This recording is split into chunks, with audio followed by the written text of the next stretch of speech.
Good morning dear student, कैसे हैं आप सब। मैं उम्मीद करती हूँ आप सब भी बहुत अच्छे होंगे और आपकी तैयारी भी अच्छी चल रही होगी। दोस्तों, आप सब भी जानते हैं कि सीटेट पेपर सेकंड में सोशल साइंस का एक सेक्शन होता है। दोस्तों, भूगोल, इतिहास, राजनीति शास्त्र से प्रश्न पूछे जाते हैं। तो दोस्तों, प्रीवियस ईयर के इस सीरीज में जितने भी प्रश्न आए हैं 2011 से लेकर 2021 तक, उन सबको हम लोग कवर करते हुए चलेंगे। दोस्तों आज की क्लास स्टार्ट करते हैं। आज का विषय है भूगोल। दोस्तों, इससे पहले मैंने पिछले क्लास में भी बताया था आपको, ठीक है। जो 2011 से 2021 तक का क्वेश्चन है उसको ही हम लोग लेके पहले कवर करेंगे। दोस्तों, उसके बाद से हो सकता है दोस्तों तो आगे हम आपको टॉपिक वाइज भी क्वेश्चंस करा दे। ओके, टॉपिक वाइज जो चैप्टर वाइज है उसको भी हम करवा दे। ओके, सोशल साइंस का है। दोस्तों आइए हम लोग देखते हैं, ये घास स्थल है। ओके दोस्तों, आप इसे प्लीज, क्या आप जानते हैं विभिन्न प्रदेशों में घास स्थल विभिन्न नामों से जाने जाते हैं। उष्णकटिबंधीय घास स्थल पूर्वी अफ्रीका में सबाना घास स्थल पाए जाते हैं। ब्राजील में कंपोज पाए जाते हैं। वेनेजुएला में लानोस। ओके, शीतोष्ण कटिबंधीय घास स्थल, ठीक है। ये है अर्जेंटीना में पैम्पास पाए जाते हैं। उत्तरी अमेरिका में प्रेयरी, दक्षिण अफ्रीका में वेल्ड, मध्य एशिया में स्टेपी, ऑस्ट्रेलिया में डॉन। ओके, ये घास स्थल है। दोस्तों प्लीज़ आप इसे बहुत अच्छे से नोट्स बना के और तैयार कर लीजिएगा। ओके, चलिए चलते हैं आज के क्वेश्चन की तरफ। जो इम्पोर्टेंट क्वेश्चन है दोस्तों ज्योग्राफी के। दोस्तों सिलेबस तो बहुत लंबा चौड़ा है, बट हम उसमें अगर इम्पोर्टेंट जो टॉपिक है उनको तैयार कर लेते हैं तो सीटेट एग्ज़ाम हमारा बहुत अच्छे से क्लियर हो जाता है। दोस्तों ठीक है, चलिए क्वेश्चन की तरफ चलते हैं। निम्नलिखित में से किस एक को जीवाश्मी ईंधन माना जाता है। दोस्तों, जलाऊ लकड़ी। ओके, निम्नलिखित में से कौन सा एक केवल तटीय क्षेत्र अत्यधिक विनाश कर सकता है। सुनामी। पृथ्वी की सबसे आंतरिक परत मुख्यतः बनी है निकिल एवं लोहे से। ओके, निम्नलिखित में से कौन सी एक आकृति नदी के निक्षेपण कार्य का परिणाम है। बाढ़कृत मैदान है। दोस्तों, किसी भूकंप के दौरान रिक्टर स्केल की किस तीव्रता पर वस्तुएं गिरने लगती हैं। दोस्तों ठीक है, 5.0 से अधिक। ओके, निम्नलिखित घास भूमियों में से कौन सी अमेरिकी मूल निवासियों का स्थल है। प्रेरीज है। दोस्तों, विशेष रूप से निम्नलिखित तालाबों और पोखरों में मत्स्य पालन को जाना जाता है पीशी कल्चर के रूप में जाना जाता है। ओके, आइए हम लोग नेक्स्ट क्वेश्चन की तरफ चलते हैं। दोस्तों ठीक है, बेरिंग जल डमरू मध्य पानी का संकरा भाग है। बेरिंग जल डमरू मध्य पानी का संकरा भाग है जो जोड़ता है आर्कटिक महासागर और प्रशांत महासागर को। दोस्तों ठीक है, आइए नेक्स्ट क्वेश्चंस की तरफ चलते हैं। निम्नलिखित में से कौन सा मरुस्थल का एक उदाहरण है। लद्दाख है। ओके, पारंपरिक रूप से चिन्हित है। दोस्तों, ए को दर्शाता है। दोस्तों, सी उत्तर को दर्शा रहा है, डी दक्षिण को दर्शा रहा है, बी पूर्व को दर्शा रहा है, ए पश्चिम को दर्शा रहा है। तो दोस्तों यही पूछ रहा है पारंपरिक रूप से चिन्हित ए किसको दर्शा रहा है। दोस्तों तो ए पश्चिम को दर्शा रहा है। ओके दोस्तों, ऐसे ही क्वेश्चंस बनते हैं आपके।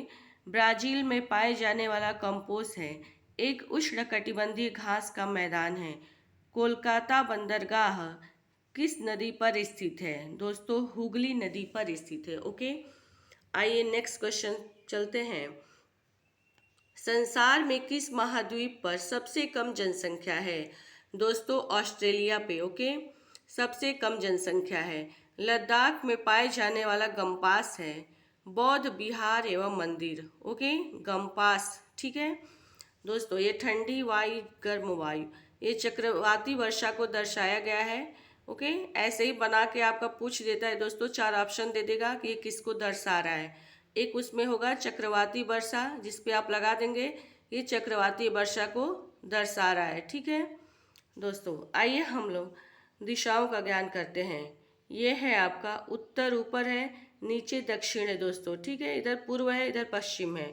ओके, तो दिशाओं के ज्ञान के लिए आप ऐसे ही बना लीजिएगा। दोस्तों, दोस्तों देखिए, ये उत्तर पूर्व को दर्शा रहा है, बीच में इधर दक्षिण पूर्व को दर्शा रहा है, इधर दक्षिण पश्चिम को दर्शा रहा है, उत्तर पश्चिम को दर्शा रहा है। ये आपको नक्शा देखना हो अगर, तो पहले आप ऐसे ही बना के समझ लीजिए दोस्तों, उसके बाद नक्शे में आपको चीज़ें देखनी बहुत आसान हो जाएंगी। ओके, चलिए नेक्स्ट चलते हैं क्वेश्चन की तरफ।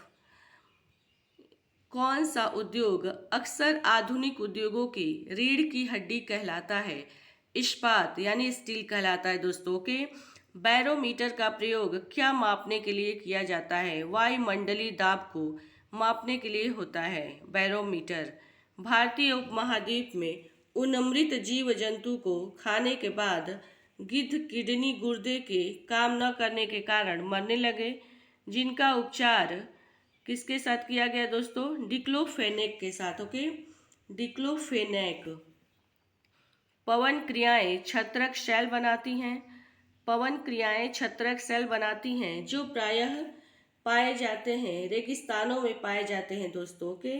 धरातल के निकट पाए जाने वाले खनिजों को साधारणतया खोदकर निकालने की प्रक्रिया को क्या कहते हैं दोस्तों? उत्खनन कहते हैं। ठीक है, नीचे दिए गए आरेख में किस प्रकार की वर्षा को दर्शाया गया है दोस्तों? ये पर्वतीय वर्षा है। ओके, ऐसे ही दर्शाया जाएगा एग्जाम में भी दोस्तों, बहुत सारे 3-4 बन जाएंगे आपके, और उसमें आपको पहचानना है कि पर्वतीय वर्षा कौन सा है। तो आप प्लीज़ इसे बना के और समझ लीजिएगा दोस्तों। आइए आगे चलते हैं।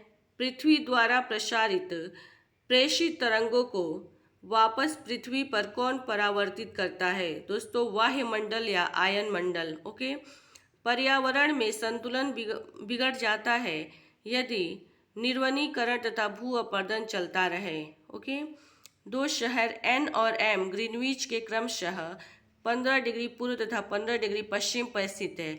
इस दो शहरों के समय में कितना अंतर होगा दोस्तों? 2 घंटे का होगा अंतर। ओके, आइए, बिग बियर एक उदाहरण है नक्षत्र मंडल का।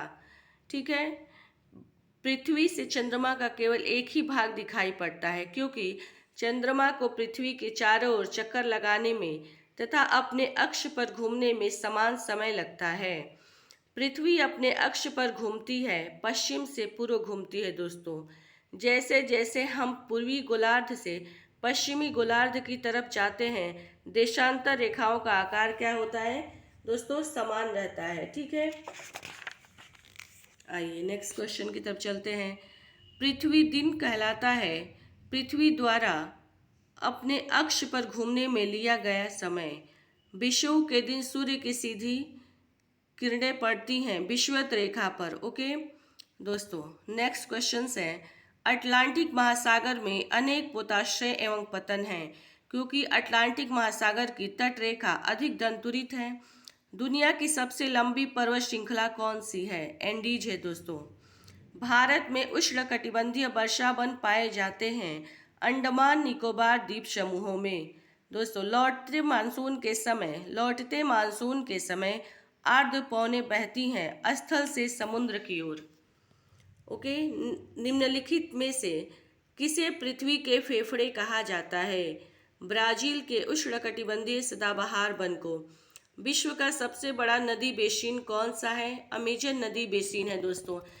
अगर हमारी क्लास आपको अच्छी लग रही है तो प्लीज़ लास्ट में कमेंट करके हमें ज़रूर बताइएगा दोस्तों। ये 1 लाइनर में है, अगर ऐसे तैयार कर लेते हैं तो आपको एग्ज़ाम में कन्फ्यूजन नहीं होगा दोस्तों।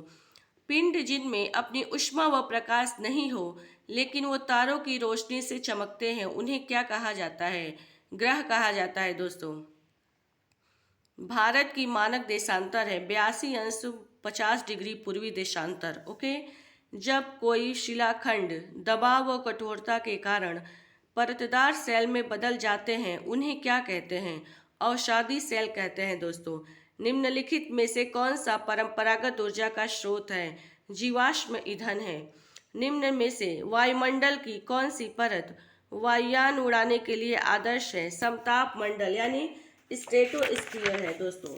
ओके, आइए नेक्स्ट देखते हैं। निम्नलिखित में से कौन से वनों की पत्तियों के गिरने का निश्चित समय नहीं होता है, इसलिए वो कभी अनावृत नहीं दिखते दोस्तों? उष्णकटिबंधीय सदाबहार वन है।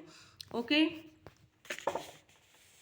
विश्व की 80% से अधिक जनसंख्या निवास करती है एशिया व अफ्रीका में। अटलांटिक महासागर के विषय में निम्नलिखित तथ्य पढ़ें दोस्तों। ओके, यह अंग्रेजी के यस अक्षर के आकार का है। व्यापारिक दृष्टि से यह सबसे व्यस्त महासागर है। ओके, जैव मंडल के विषय में सबसे उपयुक्त कथन क्या है? पौधे और पशु जगत। ओके दोस्तों, इम्पोर्टेंट है, एक ऐसे ही लाइन है दोस्तों। ओके, अलग से है, ये आ गया है आपका CDP का है। गत्यात्मक बुद्धि पायलट में होती है दोस्तों। ठीक है, इसको अलग से नोट कर लीजिएगा। ओके दोस्तों, आज की क्लास हम यहीं पे समाप्त करते हैं।